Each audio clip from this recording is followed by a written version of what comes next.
all of travel. So when you get to the PPM 49, what you will find like a slew of information. However, there is a pocket calendar that I try to share with everyone to let you know that you can get a synopsis of everything that's in there, except for special situations that may require us to do additional research to make sure it can be approved. However, this is our guidance for the state for travel, and we have to follow all the guidelines and rules for that are in the PPM 49. Next slide.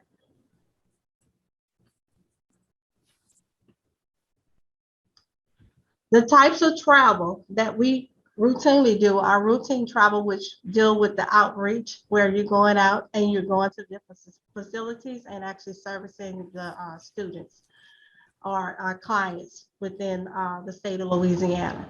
We have what you call non-routine travel, which is tied to conferences. There are athletic events and field trips that may come up. And we also can roll this into what we call student travel. So taking students to different designations that they are going to. Next slide. The travel authorization form has actually changed and is only specifically for routine travel, outreach travel, non-routine travel, with the exception of stuff that's paid through student activity and field trips, will have to have a different form because the state form does not have an option on it. So, and then the conferences that you all go to will go on the travel authorization form. Our process for the travel authorization form, a lot of people ask questions about it because they wonder what's going on with the travel. It has to go through the budget process, where budget has to make sure that there is budget available for travel before it is received in my section to actually send out the authorization to you. Once it's approved, you'll get an email from us. That email confirms that your travel has been approved. If you find that there is some discrepancy or something that needs to be changed, and you need to reach out to us immediately so that we can make any adjustments or changes to your travel authorization. Especially for our routine travelers who are outreach travelers, sometimes you may exceed your budget. And so you have to actually pay attention to the spending pattern and know that you only capped at a certain amount, and you may need to ask for additional budget authority for to continue to travel. Next slide. Travel authorizations, we talked about that. Travel approval for the following, which are student activity, which is athletics, field trips, and student travel. These particular travels require special instructions. It requires like approval for parent approval for students to travel outside of the school. It also requires the superintendent to sign off on it. This type of travel goes to the business manager and Sheila Rasponi, which falls under the business manager's office. It has to go through them because there are different avenues that have to be met in order to complete this particular travel, such as transportation may be needed, food may be needed for the students. So that has to go through a certain guideline of, we're going to try to get together and put something together for specifically for these needs for the student activity fund and for travel that's related to students. Next slide. This is the new travel authorization form. It is in PDF, and it actually does you don't have to calculate anything. If you put it in there, it's going to automatically calculate the information on the side, which is something I did like. You just have to make sure it is completed in entirety. If you check off what you're actually, the type of travel that you're requesting, you make sure that you include your name, your title, make sure that your supervisor signs off on it, because your supervisor is the ultimate person who is going to review your travel and make sure that the travel that you are doing is within the state guidelines, as well as making sure that it has been authorized for you to travel. Next slide. Next slide. I think I said that. Okay. There's what you call an ethics form requirement. If you are traveling as a third party and you're traveling for free, your attendance is free, meaning they're paying for you to attend. They're paying for your lodging, they're paying for your transportation, or any of this nature. This is considered where there is an ethics form that is needed. All ethics forms must be completed and submitted with the travel authorization and submitted to the business manager, which is Wyatt Vile, and or Sheila responding. You may want to include her on that email as well, so that you can get the proper approval for attending these particular conferences where you're a speaker or you're actually asked to attend, and it's a free actual conference or a free some people go on to different schools and do like a field trip at the schools to see how the schools operate, to get feedback on how we can do some changes here at FSD. All of those types of travel must have an ethics form attached to it. Next slide. Airfare. Airfare must be done through the travel agency. You cannot book travel for airfare on any other site other than the state site, that the state travel agency that has been granted the contract for state travel. So you have to go to that, you have to log in, you have to create a profile, you go into this airfare travel login, and that's where you pick the travel,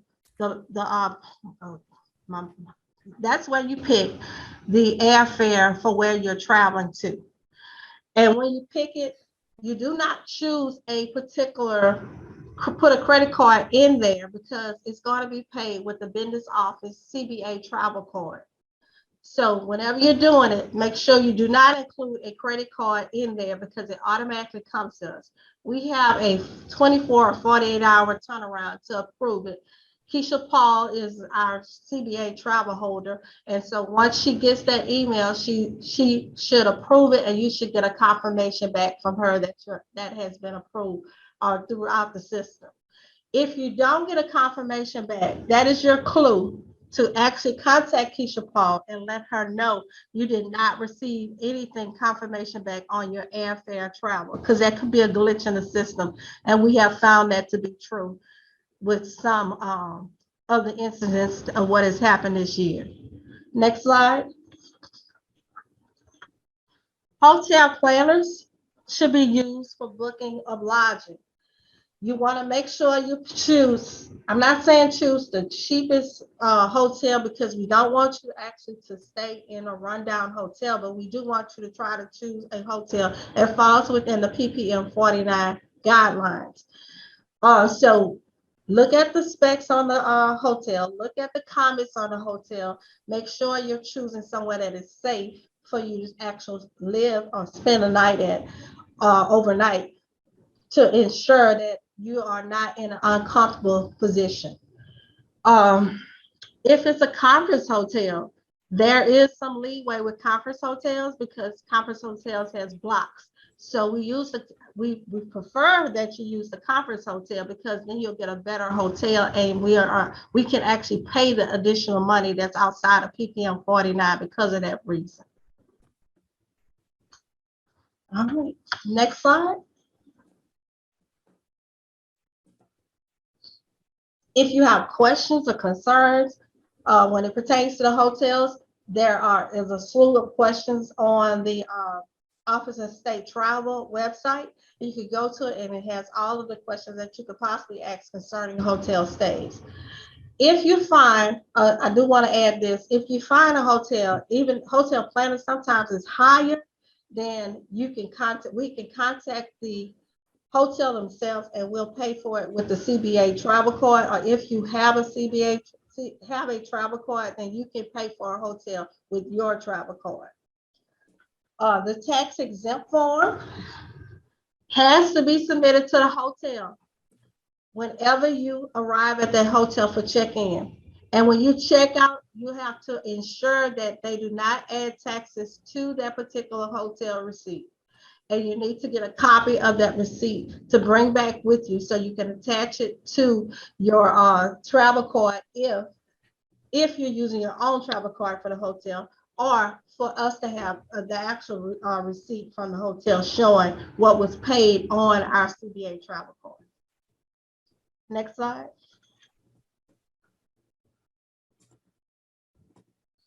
Rental cars.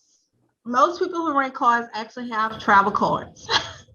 So those individuals who have travel cards, there is a special code that's on your pocket calendar that you have to use whenever you're booking rental cars to ensure that we get the state rate. Now, I want to let you guys know that this rate is increasing effective July 1st at Enterprise for sure. So we will see an increase in the cost for rental cars starting July 1. Most preference for most employees appears to be Enterprise, so that's why I'm bringing them up. If you do not have a state travel card and you need us to pay for your actual rental, then you should contact Keisha Paul because she has a CBA travel card to try to book your rental car through her. Next slide. For rental cars, receipts are required. And you can only book a compact or intermediate model car when you're traveling. If there's a non-availability of this vehicle, which I've been hearing, there are non-availability of vehicles. Normally, in a normal process, since you guys are dealing with these rental car companies directly, we encourage you to actually get familiar with those managers because in most case scenarios, they will give you another car, even though it may be a better car than what the state would pay for at the same rate to honor the rental and the state contract that they have. So always, whenever they say it's not available, always try to get something compatible to the state rate and ask them if there's another vehicle that they can possibly give you in replace of the compact or the intermediate car. If it's more than one traveler or you're more than one person in a car, that is your justification for a larger vehicle. So you have to actually let us know that because that is an exception and it has to be approved in advance. If you have any health issues and you cannot get into a vehicle that is low bearing and you need a taller vehicle, you have to let us know that and we have to provide documentation so that we can approve it, but it has to be approved in advance. Next slide. Meals, no receipts are required for meals. Good gosh, that's the best part about it, right? So no meal reimbursement, no meal reimbursements are for a single day travel. You are not going to get reimbursed for a single day travel. It's like going to work and coming home. So that's why we can't reimburse you for a single day travel. However, we will reimburse you for breakfast, lunch, and dinner based upon the timing.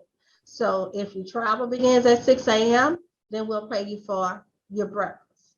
If it's lunch, it's 10 a.m. and you traveling beyond 2, we'll pay you for lunch. Dinner, same thing. Between 4 p.m. and 8 p.m., we'll pay you dinner. Now, breakfast, lunch, and dinner is dependent on the domicile area where you actually are. So if you're in Texas, make sure you choose the correct tier for Texas so that you can get reimbursed for the proper breakfast, lunch, and dinner because cost of food differs from each region. Next slide. Mention the 4 tiers, which there are 4 tiers for reimbursement that you need to actually look at and look at it closely. New Orleans is in a different tier. I know sometimes we want to put it in tier 1, and I noticed that people do that and then they wonder why they get in the warning sign. It's because you have it in tier 1 when it actually should be in tier 2. So that's one of them that I do notice that a lot of people get confused on. The responsibility of it is responsibility of the traveler to know reimbursement rates for area traveling. And of course, no receipts are required for meal reimbursement. Breakfast, lunch, and dinner we are obligated to pay you that when you're actually traveling on state business. Next slide. Mileage reimbursement. For those that use their own vehicles, there's what we call mileage reimbursement. When you're doing mileage reimbursement, the odometer reading from the start to end will be needed, or you need to do a Google map, which will show the location where you started and the location where you ended. And that way we'll have the true actual mileage. Mileage should begin from your domicile work location unless approved by your supervisor or the the R, the off, or the business office. The reason I say that is because sometimes your home is closer to the location where you're going, and you may decide, I'm going to leave from home and go to that location rather than come to work and then travel from that area. Your agenda is also required to show for state official travel. So always have that agenda available to say that that is the reason why you're doing travel. The routine travelers, you guys are doing an agenda because you're doing it with your supervisor. It is best practice to turn that in or submit that along with each week's travel if you're going to do it weekly or monthly, so that you can ensure that we can ensure that we're in compliance as far as mileage reimbursement, meals reimbursement, and so forth. Next slide. The 99-mile rule. I do realize, the state has realized that there are a lot of people who are traveling beyond the 99 miles. So because we have some people who travel to rural areas, almost the outskirts of Texas, these types of travel may exceed the 99 miles, but in the past, you could not get paid past the 99. However, now they're giving us a little leeway, and they're saying if it's approved from the department head, then you can get paid for that additional travel. However, of course, this will be on a case-by-case basis because of the travel rules and making sure that we still stay in compliance. The mileage rate did go up a little bit. It's at 58 cents. What they're going to do in the future, you may see it goes up periodically throughout the year because they're now looking at the federal GSA rate and they're going by the federal GSA rate. So if the federal GSA rate goes up, then we will send you an email for those who travel to let you know that that the rate has went up, or you'll see us adjust it automatically for you. Next slide.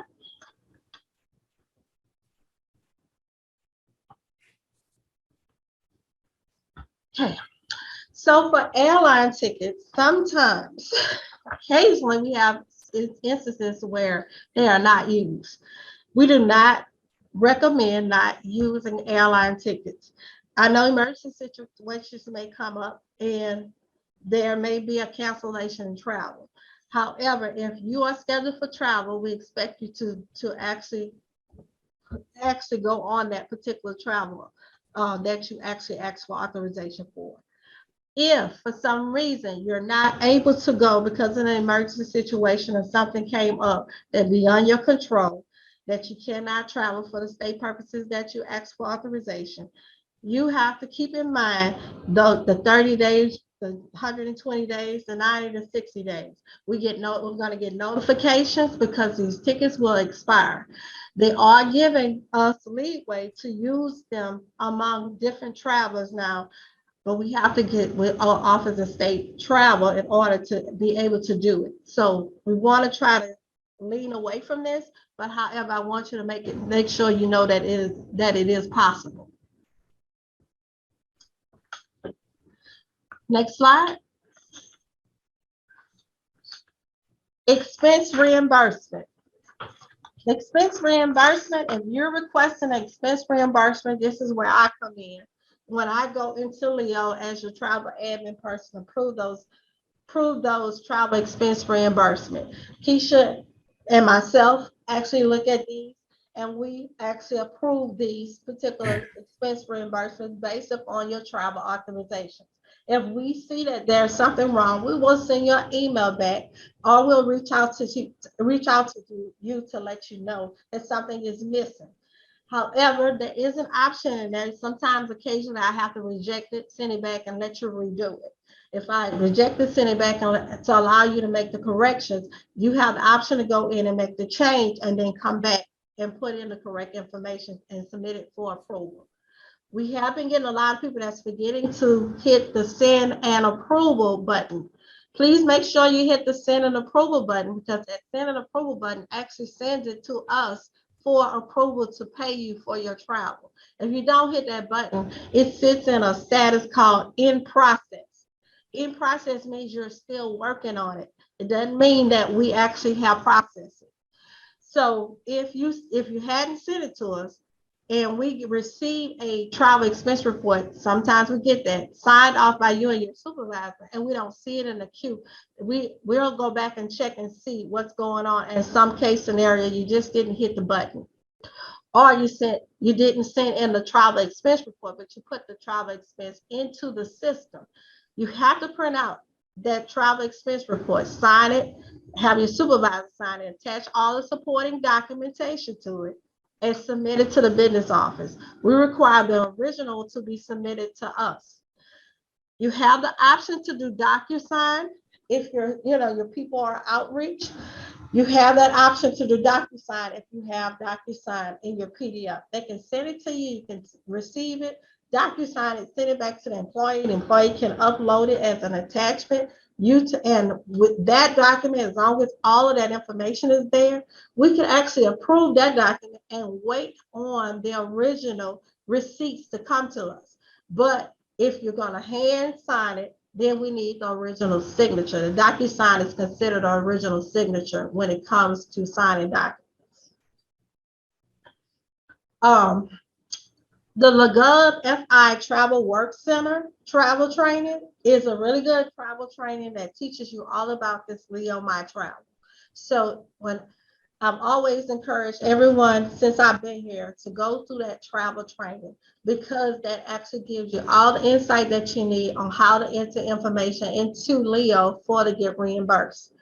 Now, this is only for being reimbursed, and that's it. If you have a travel card, then that information goes to Wyatt Val, our plan administrator for the P cards and the travel cards. And you are responsible for inputting that information into the work system. That work system has a cutoff of the 5th of each month.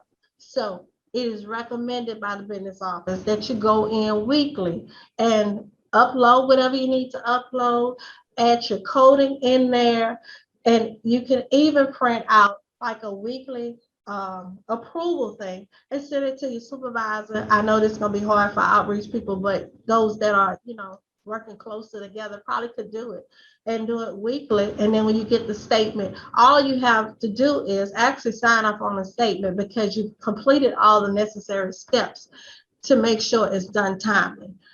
I think I don't know if he's on here, but I believe he's requesting that be done by the 10th of each month.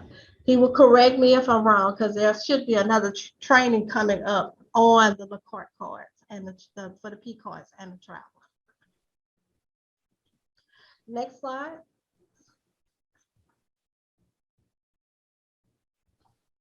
LeCourt cards, when you put in your one of the things you want to make sure you understand, receipts. I can't stress it enough. You must have a receipt for all transactions. You must make sure that no taxes are included on those charges, because even if you do it, then you have to reach back out to the company to try to get them to remove the taxes, and then they'll give us a credit back. But if they've already charged us with the taxes, you still have to have that particular receipt as well. When you're putting in the reference in the LeCourt card work system, make sure you put your TRV number there. That TRV number, if it's a request for purchase, if you're doing the P card transactions, make sure you reference either the requisition number or the TRV number. That is very important for us to track their expenses and to be able to do whatever we need to do in the business office to make sure everything is accounted for correctly. So all travelers, I say it again, should complete the training for travel and all works training if you have been granted a travel card. All right, next slide. I have included in this PowerPoint the Office of State Travel's website, where you can go and you'll find a slew of information. This is just a synopsis of everything. Also, you can go to our LSDVI internet website and you'll find documentation that pertains to travel, meaning click a button and you should be able to go to the Office of State Travel. Click a button and you should be able to get the travel authorization form. There is a slew of information out there. We're in the process of updating everything that's out there to current because a lot of changes have happened since this was originally put out there. Okay. Someone sent a question. Is there someone that we can call if travel is outside of office hours? Not currently. Which if something happens and it's an emergency, I'll have to get with Wyatt to find out as business manager what he wants to do in those particular situations. But we currently don't have anybody after hours because most of the travel that our people do, if it's overnight, they normally try to check in by 3 o'clock and we're here to about 5.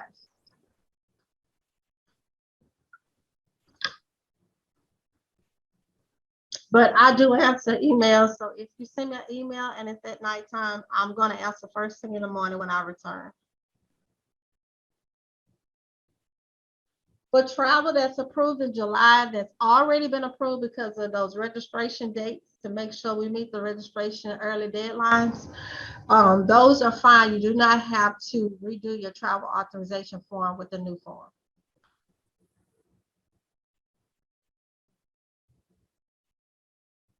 And again, I'm Haga Johnson. I have my email address there and my phone number.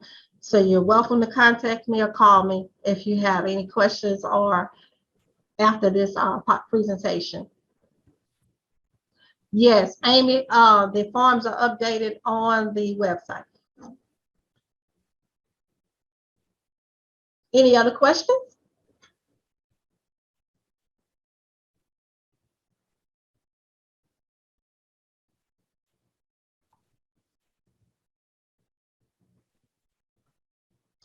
If you have a P card, you should also need a travel card because of the way Wyatt has it set up. The P card can only be used for purchases and the travel card can only be used for travel.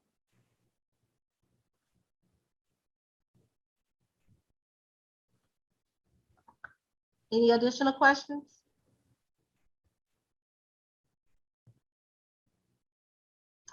Well, that's all I have. Thank you guys for attending. I appreciate you. If you have any questions after this presentation, please email me.